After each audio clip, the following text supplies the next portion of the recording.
You ask Tiger to solve. This deals with linear equations with one unknown. The final result is x equals 100. Let's solve it step by step.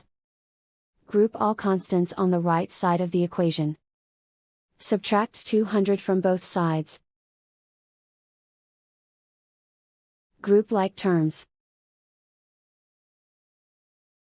Simplify the arithmetic.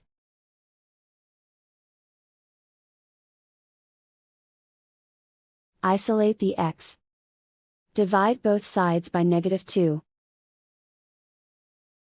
Cancel out the negatives. Simplify the fraction. Cancel out the negatives. Find the greatest common factor of the numerator and denominator. Factor out and cancel the greatest common factor.